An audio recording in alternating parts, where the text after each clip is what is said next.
There's no right way to approach social media. There's secrets and tips and tricks and things that we can do that work for someone else, but what worked for them might not work for you, and so on and so forth. When I sit down with musicians and have consultations with them about their strategy and music, which I do for free, by the way, saying, I spend the first half of the entire meeting that we have almost helping them unlearn everything that they've learned from these like gurus and coaches that we have on social media. The truth is, after 2020 hit and everyone was trying to make a quick buck online and all this, everyone all of a sudden became an expert at the one dominating industry of the entire time was online marketing. And there's a lot of misinformation that was spread during that time. And now I'm doing the best I can to help people kind of unlearn these bad habits. The truth is, no one gives a crap about you. So you have to essentially get in front of people and show them why they should give a crap about what you have to say. Why should they spend the time out of their day to listen to your music? Why should they go and get off of this platform that they're on? They're scrolling through TikTok, they're scrolling through Instagram. They are comfortable. They are exactly where they wanted to be. Why should they get off that, go to your Spotify, go to you whatever and listen to your music? Social media is changing. It's always evolving. There's marketing companies out there that say we have these pillars, and if we follow these pillars in the structure, it'll work every time and it's proven. I'm like, okay, there's certain aspects that we could take from that, but honestly, it's not the case. I can't say that this strategy is going to work for this musician, this artist, and then if I do the same exact thing for this musician and artist, there's going to be a disconnect because it's not authentic to that person. It's not authentic to you. Most of the time when I leave a strategy or a consultation with anyone, it just encourage them to go onto the social media of your favorite musician, your favorite artist, whoever you follow. Go onto their social media, see what they're doing, and almost at the start, emulate what they got going on. Don't copy, emulate. Put things in your own words. Do things that are your music, that's yours. But if you're a free-spirited person and you're just sitting in your car doing lip-syncing videos, there's a disconnect there. You're not free, you're caging yourself in a car. You're not being authentic, you're not actually singing your song, you're just lip-syncing it. The point is that we have to work backwards. Where do you want to be? What is your definition of success in the music industry? And work backwards from that. That's the start of it all. Like, if you just released a song and it's your first song and your first single, yeah, you can totally spend some money, do a music video, or save some of that money or spend the same amount of money on a marketing package, right? There's places out there that do marketing packages, right? Instead, spend that money, instead of spending $600, $800 on a music video and someone else to film it, invest in a decent camera, decent audio, whatever it is. Get comfortable in front of a camera and start building a community. An artist that I love to show as an example is Rose Betts. Her content is so authentic and so unique to her. It's awesome. She's in her room, she's practicing already, so she just gets in front of her phone and does an acapella of one of her songs. And then she posts that over and over and over and over again. Because you got to remember, every time you post something, you got, like, yeah, you might have some followers, right? And they might get annoyed with whatever you're doing. But the point is now every video you have hundreds, if not thousands, of new eyes on your stuff every time you post. So you're not so much making the content for the people who are there, you're making it for the new people to come in, at least at the start. If any of this makes sense, or if there's anything that you need me to talk about more in any future videos or elaborate on more, please take the time to just put it in the comment section below. I look at all the comments that I get. I'm still a growing channel, so I have the ability to go through all of my comments. And I would love to get back to you, if not make a video on the things that you have questions about. But getting back to what I was saying, you want to be authentically you. And that's the root of it all, right? Success means something different to everyone.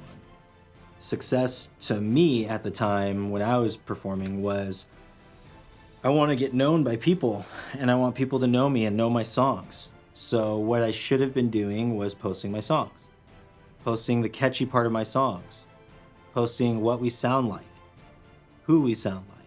Some of the easiest content that I'm seeing trend right now is artists that are literally just saying, hey, if you like this, this, and this, then I'm the perfect person to follow because I fall under all these categories. It's so true. You can make 15 of those videos and post those one a day for 15 days straight. Watch how many followers you'll grow and gain. We make it harder than it needs to be. The way that I hack the algorithm, if you will, on Instagram or social media, you tell Instagram, I like this. And how do you do that? You like it, you comment, you engage, you linger on that video longer than you've lingered on all the other ones. Now you've told the algorithm, I like this. All of a sudden, you're gonna start seeing more of that, and more of that, and more of that. And the more you engage in it, the more it's gonna be. It's why when we get into a new hobby, we get into anything, it always seems like that industry, that hobby, that thing is so saturated with people. But really, it's just because now the algorithm is showing us more of it.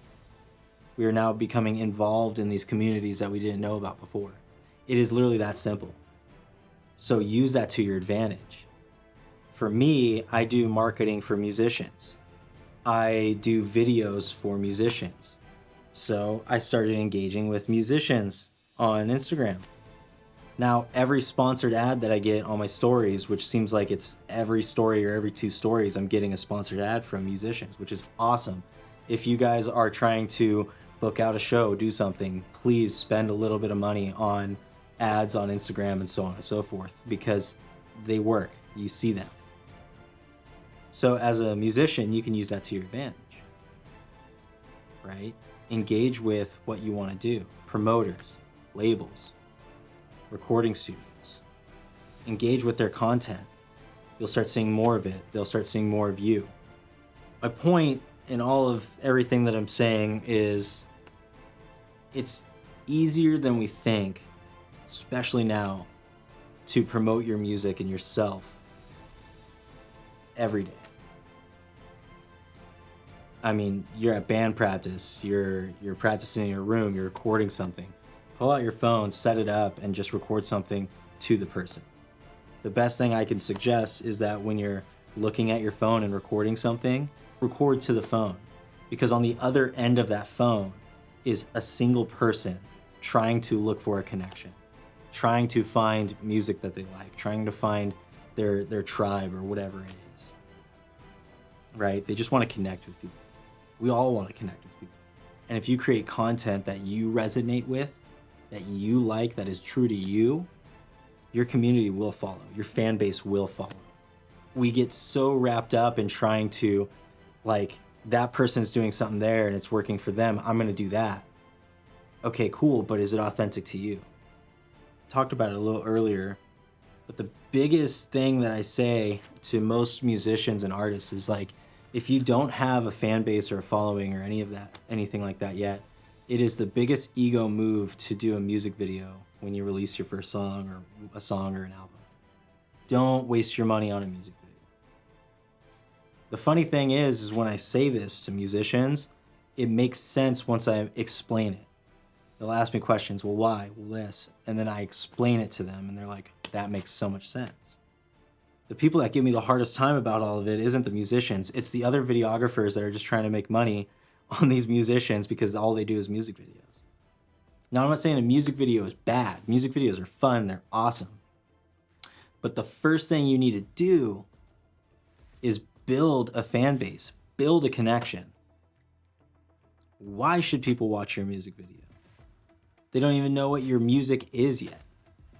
They do know what your music is, they like it and they vibe with it and they vibe with your story and who you are, then yeah, they're gonna definitely sit down for 3 minutes and watch your video. If you get, the budget for it and you get someone that's really good at doing music videos, awesome. Most of the time we don't have that as musicians. To the musicians I'm talking to right now and I hope I'm resonating with, Like, you don't have like $2,000 to drop on one single music video. Spend it on instruments and things that are gonna help your music grow. Spend it on classes so you could get into like workshops or, to get better at your craft. Spend it on a videographer to come out to your show and film your entire show and show how, when you're up on the stage, how your presence is, how people interact with your music, how you interact with people while you're playing your music. But to spend it all on just one little video when no one really knows about you, and you know that after you drop it, after a week, you're gonna have 2 views, you and your mom. Again, if this makes sense, like, I don't know why I'm sitting down and talking. Well, I do, I care, and I want people to grow. I want people to learn. I just don't think this is a video that anyone's gonna really watch. And that's okay.